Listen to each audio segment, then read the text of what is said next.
L'attention, quand elle revient dans le corps, en fait, quand on est posé sur soi, forcément, il y a un mouvement qui se fait. Ça peut être un mouvement de résistance, en tout cas qu'on sent résistant, parce que quand on pose sa conscience sur soi, il y a de la détente, normalement, qui vient. Mais dans un système qui est ultra sollicité par l'extérieur, ultra stressé, euh, ça peut paraître presque comme une agression. C'est, par exemple, on est jamais là. Finalement, on n'est jamais là. On est toujours pris dans des choses extérieures, pris dans un mouvement voilà, qui fait que on ne pose plus l'attention sur soi. Et ça devient un effort, du coup, de poser l'attention en soi. Et le système peut se sentir déstabilisé. Quand on pose l'intention à soi, donc énergétiquement, il se passe quelque chose, l'énergie revient en soi.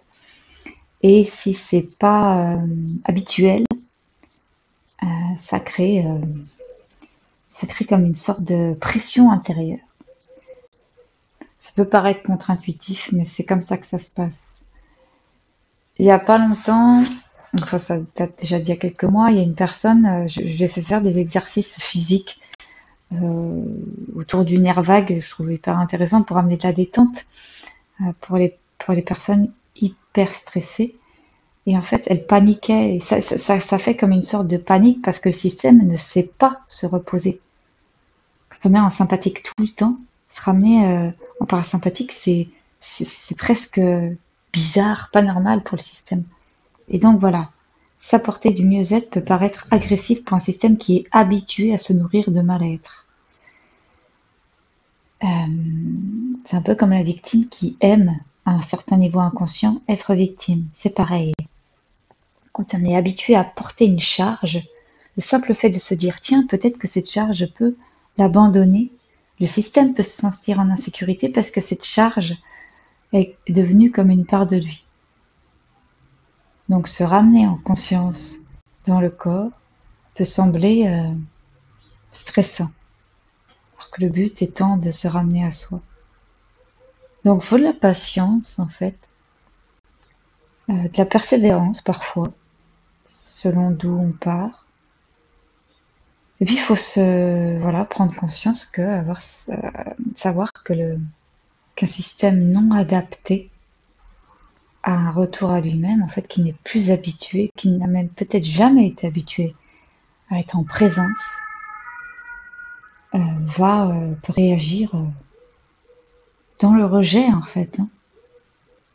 Un peu comme quand on dit à quelqu'un, ce serait bien que tu manges un peu mieux pour ta santé, qui est habitué à manger du fast-food tout le temps. Bah, il peut être dans le rejet. Simplement une présence au corps, à ce qui est là, à sa propre énergie. C'est une rencontre avec soi-même. Tiens, je vais rester avec moi pour m'apaiser, pour me centrer, pour ressentir ce qui se passe là où il y a besoin d'attention. Ça, c'est quelque chose qu'on peut faire au quotidien, en fait. Que ce soit après le travail, avant le travail. Ça peut être 5 minutes en pause entre midi et 2. Ça peut être avant d'aller se coucher aussi, pour pouvoir accueillir la nuit de façon plus saine, sereine. C'est des petits temps qui peuvent être très courts, mais qui peuvent être très bénéfiques pour un système ultra stressé, ultra sollicité. Et donc, en posant l'attention au corps, alors déjà, ça peut sembler être un effort quand on débute là-dedans. Ça peut prendre parfois des semaines avant d'y arriver, en fait. Déjà, se poser avec soi-même, c'est déjà un challenge pour des gens qui sont dans des habitudes de vie toxiques. Et à force de le répéter, l'attention va aller spontanément vers les zones où il y a besoin, en fait. Le système, il est très intelligent, on est très intelligent dans notre façon de fonctionner. En fait, on va toujours vers l'harmonie. Il il y a toujours un mouvement intérieur qui dit ok, je vais faire en sorte d'aller vers le mieux-être. C'est en tout cas vers l'équilibre. Vers l'équilibre. Et qu'est-ce qui peut freiner ça? C'est, j'allais dire, nos peurs. C'est beaucoup plus complexe que ça, parce que les peurs sont de véritables alliés, par moments. Mais quand il y a un manque de discernement, quand il y a un système épuisé, un système qui ne sait pas voir ce qui se passe en lui, les peurs qui au départ étaient là pour nous confier un problème deviennent des parasites, en fait. Donc, quelque chose qui est là pour nous aider, ça peut se transformer en quelque chose qui prend toute la place et qui finalement devient toxique pour soi-même. Donc le système intelligent comme il est, en portant son attention sur soi, l'énergie va, disons qu'il y a quelque chose, une sorte d'intelligence qui va nous ramener au centre.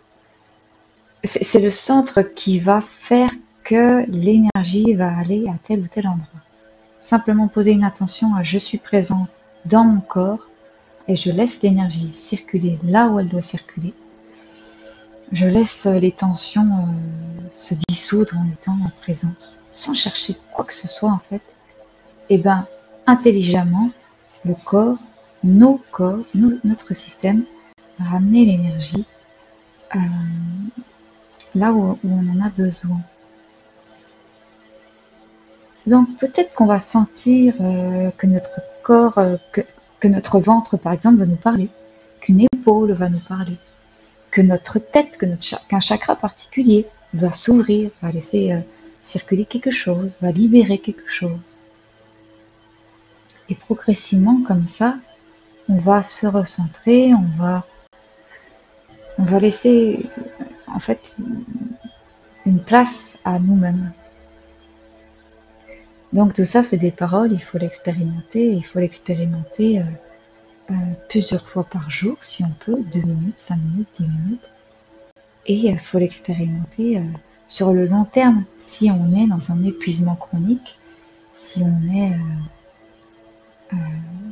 sollicité au quotidien par 10 000 choses, les enfants, le conjoint, le travail, le patron, les collègues, les voisins, la famille, etc. Et qu'on est dans une démarche de retour à soi.